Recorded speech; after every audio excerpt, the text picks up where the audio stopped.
Yo, what's going on, guys? This is your boy Ray Smooth back again with another video. And today, guys, I'm going to be telling you how to be the best console player possible. At shooting games, let me say at shooting games. So for shooting games, I know a lot of you guys think you need a scuff, or how can I play to the best ability without having to buy a scuff or without having to buy any of these crazy controller things like Control Freaks and all that. Now, I never personally had any Control Freaks or anything to help of that nature.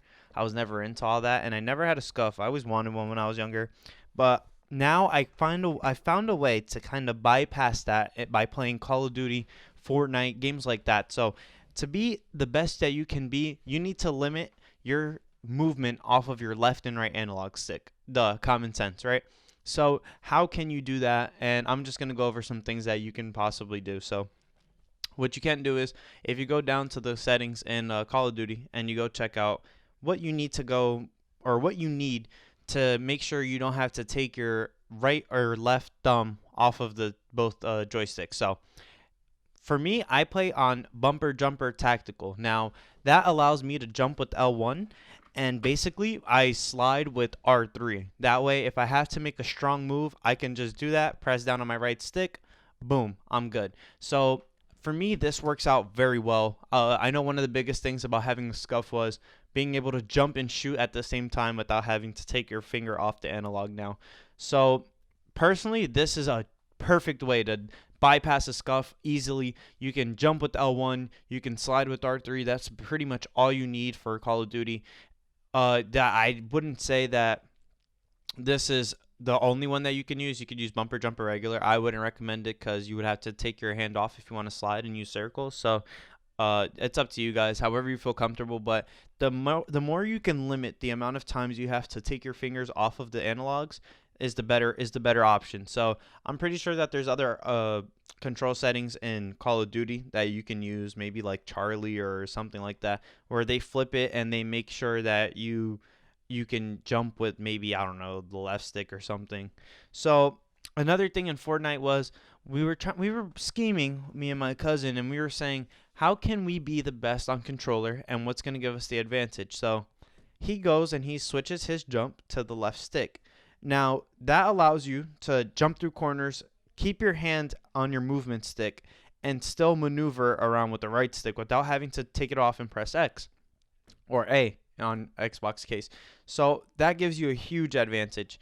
So now that he's jumping around corners and he's jumping and moving off fast and infinite sprint in Fortnite, it's really good. I just wanted to tell you guys about pretty much all console games and how to be the best console controller player you can possibly be, and that's pretty much take your jump off of X, take your jump off of circle or whatever it may be. So in Fortnite's case, if you can change your build button to maybe down on the right stick or one of your triggers to make it easier, I would recommend doing that.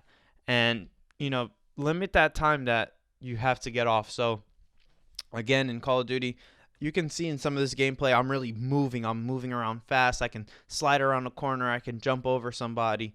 So I would say that the best thing to do is, if you don't know that aiming is more important with your left stick than your right stick, from more times than the other. It takes both sticks to aim and hit a good shot. So really, you should be using both sticks. I know a lot of people only think it's their right stick and they don't really move their left stick when they shoot, but you should really be moving them together to help line your aim up, and that's something that a lot of people don't understand. So if you can see, sometimes you don't really want to move your reticle, right, or your crosshairs in third-person shooters. So when you have kind of a red dot or your crosshair aiming at an area, you kind of just want to move your left stick and maneuver it around.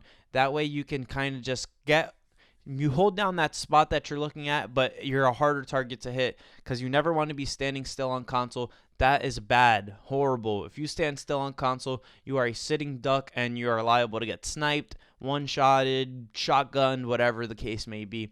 So if you're holding down a place, especially for medium range, take your hand off the right stick, really. You want to aim at an area, a specific area, and you kind of want to move around. You never want to be a sitting duck, all right? So that's another tip that will help you guys later on in the long run. So for games with multiple person or multiple things going on, with grenades and stuff like that, I would recommend that if you're going to use grenades, you kind of want to like hide behind something and throw it at an area. So kind of have an area at your mind. It's big, especially on Call of Duty now and console, since we're going to be competing with PC players, guys. You kind of want to be as quick as you can possibly be without being seen, because they might get the better view of you than you get of them. So I remember we used to play Fortnite, me and my cousin, and we used to 1v1 all the time, and I would jump and on my screen I'd be down and he'd headshot me. So I used to have to figure out ways, hey, how can I limit him from seeing me as much as I can, and how can I hide my body and make sure that I see what he's seeing or he sees what I'm seeing, which is so important, especially for Call of Duty 2. They might see like a little tiny piece of you, and that could be the end of your life. So as you can see, guys, you kind of want to stay hidden and have a general idea, where can I throw this grenade? I just want to get a general idea that if I throw it here, it'll bounce somewhere in that area and it'll get him to move. And, that's another thing on console. Sometimes it's just about getting a player to move into your favor. The longer you can stall out and make somebody move around is better for you.